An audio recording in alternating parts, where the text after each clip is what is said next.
तो दोस्तों देखिए, हमेशा एक क्वेश्चन जरूर पूछा जाता है कि जब भारतीय वायुसेना को रफाल के साथ साथ यूरोफाइटर टाइफून भी उतने ही ज्यादा पसंद थे, इवन रफाल के साथ जो दूसरी चॉइस थी वो यूरोफाइटर टाइफून ही था, उसके बावजूद ऐसा क्या कारण रहा कि भारत की वायुसेना के लिए यूरोफाइटर टाइफून नहीं खरीदे गए। इवन आज भी देखिए MRFA में यूरोफाइटर टाइफून के लिए कई सारे ऑफर्स भारत के पास मौजूद हैं। इवन उनकी प्राइजेस भी भारत के लिए स्पेशली काफ़ी ज़्यादा कम कर दी गई है, लेकिन इसके बावजूद भारत द्वारा बिल्कुल भी इंटरेस्ट नहीं दिखाया जाता। तो दोस्तों देखिए, खबर उसी संबंध में निकल कर आई है। दरअसल इसके पीछे सबसे बड़ा कारण है जर्मनी। भारत और जर्मनी के बीच में कभी भी सामंजस्य बन ही नहीं पाया और इसके पीछे का सबसे बड़ा कारण है जर्मनी का प्रो चाइना होना। शुरुआत से ही यूरोप के अंदर जर्मनी एक बहुत ही ज्यादा प्रो चाइना देश रहा है और इसके कारण भारत और जर्मनी के बीच में हमेशा ही डिफेंस टाइज बहुत ज्यादा प्रॉब्लम में रही है। और भारत के इंटरनल मैटर्स के अंदर बोलने की बात अगर आती है तब भी जर्मनी द्वारा इस तरह का कोई भी मौका नहीं छोड़ा जाता। अब अगर यूरोफाइटर टाइफून की बात की जाए तो उसमें कई सारे देश शामिल है, यानी किसी एक देश द्वारा यूरोफाइटर टाइफून नहीं बनाया गया है, बल्कि उसमें मल्टीपल देशों का सहयोग है। और दुर्भाग्य की बात है कि यूरोफाइटर टाइफून में एक सहयोगी देश के तौर पर जर्मनी भी शामिल है। अब मान लीजिए कि हम लोग यूरोफाइटर टाइफून खरीद लेते हैं और बाद में इनके स्पेयर पार्ट संबंधित कोई समस्या आती है, मेंटेनेंस ओवरहॉल संबंधित कोई समस्या आती है, तो सोचिए भारत को कितने दरवाजों को नॉक करना पड़ेगा। जितने भी देश इसमें शामिल है वो सभी अपना छोटा छोटा कंट्रीब्यूशन देते हैं, तो अल्टीमेटली हमें हमारी फॉरेन पॉलिसी को बहुत ज्यादा चेंज करना पड़ेगा और इन सभी देशों के साथ सामंजस्य बनाकर रखना पड़ेगा, जिसके लिए बहुत सारा सैक्रिफाई भी करना होगा। और जर्मनी की अगर बात आ जाती है तो वहां ऐसा कर पाना हमेशा संभव नहीं हो सकता। हो सकता है कि किसी दिन जर्मनी हमें उसके हिस्से के स्पेयर पार्ट्स वगैरह हमें प्रोवाइड ना कर पाए और ऐसी परिस्थिति में भारतीय वायुसेना ग्राउंडेड तक हो सकती है। अब ऐसे ही कुछ मामला निकल कर आया है जोरावर टैंक को लेकर भी।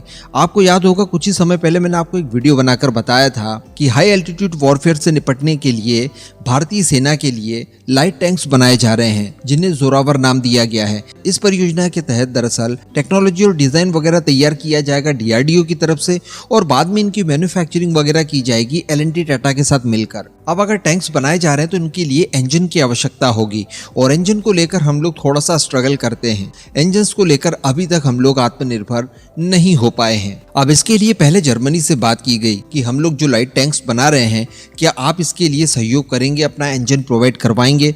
तो जर्मनी के जो रक्षा मंत्री हैं बोरिस पिस्टोरियस, उनके द्वारा भारत को आश्वासन दिया गया था कि जी हाँ, जर्मनी प्रतिबद्ध है भारत के साथ डिफेंस टाइज को मजबूत करने के लिए और हम इस बात को सुनिश्चित करेंगे कि आपके लिए सप्लाई चेन बाधित ना हो। अब इसके बाद दरअसल दोस्तों होता यह है कि L&T DRDO को 4 प्रोटोटाइप बनाने हैं, जिनके लिए इंजन्स की आवश्यकता होगी। अब जब इंजन्स को लेकर जर्मनी की MTU से बात की गई, MTU वही कंपनी है जो कि इनके लिए इंजन्स बनाती है, तो वो इंजन प्रोवाइड कराने में MTU सक्षम नहीं हो पाई। अब इसके बाद MTU से विस्तृत बातचीत की गई भारत द्वारा कि क्या बात है, आप क्यों इंजन सप्लाई नहीं करवा पा रहे हैं। और इसको लेकर पहले जो खबरें निकल कर आ रही थी बहुत सारी कि देखिए भारत की जो कंडीशंस है, जो टाइमलाइन वगैरह है, इसको जर्मनी की MTU शायद मैच नहीं कर पाती और ऐसी परिस्थिति में उनका भारत को इंजन सप्लाई करना संभव नहीं हो पाता।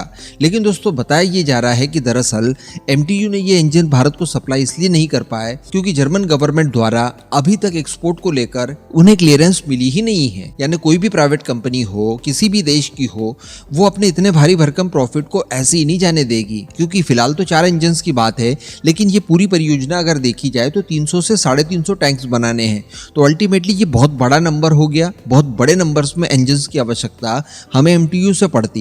और अगर इस परियोजना में ये इंजन्स अच्छा परफॉर्म करते तो आने वाली भी कई सारी महत्वपूर्ण परियोजनाओं में MTU को अपने साथ जोड़ा जा सकता था। क्योंकि जर्मनी के कई अलग अलग ऑफिशियल्स पहले इस बात को कह चुके हैं कि भारत डिफेंस को लेकर एक बहुत बड़ा बाजार है और हम भारत के साथ डिफेंस टाइज को मजबूत करने के लिए प्रतिबद्ध भी हैं। तो ऐसी परिस्थितियों में जर्मनी की प्राइवेट डिफेंस कंपनीज काफी ज्यादा उत्साहित थी और वो भारत को इंजन की सप्लाई कर भी देती, लेकिन उन्हें जर्मनी की गवर्नमेंट से क्लियरेंस ही नहीं मिल पाया और इसके पीछे कारण बताया जा रहा है चाइना का।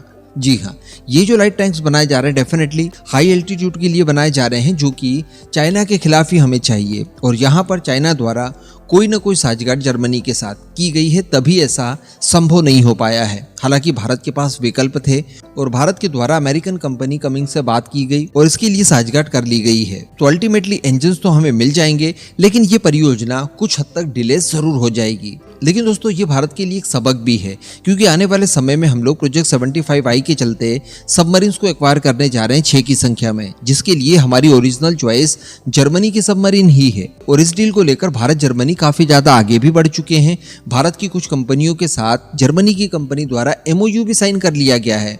तो क्या वास्तविकता में इन सारी परिस्थितियों को देखते हुए उन सबमरीन्स को हमें जर्मनी से सच में लेनी चाहिए, या फिर इसके लिए फ्रांसीसी ऑप्शंस की तरफ हमें बढ़ना चाहिए? क्योंकि सबमरीन की भी अगर बात की जाए तो वो भी स्पेशली चाइना के खिलाफ ली जाएगी, और वहां पर भी चाइना जर्मनी को इन सब को लेकर रोक टोक कर सकता है, क्योंकि जर्मनी के ऊपर चाइना का अभी भी अच्छा खासा इन्फ्लुएंस है। बहुत बड़े स्तर पर व्यापार होता है, और जर्मनी की जो टूटी फूटी इकोनॉमी है इस समय, वो चाइना के खिलाफ ज्यादा लंबे समय तक खड़े नहीं हो सकते। तो भारत के लिए एक सबक बनता है कि अगर सबमरीन्स का चयन करना है तो थोड़ा सा सोच समझ कर करें। इस पूरे मुद्दे पर अब आपका जो भी मानना हो नीचे कमेंट करके जरूर बताइएगा।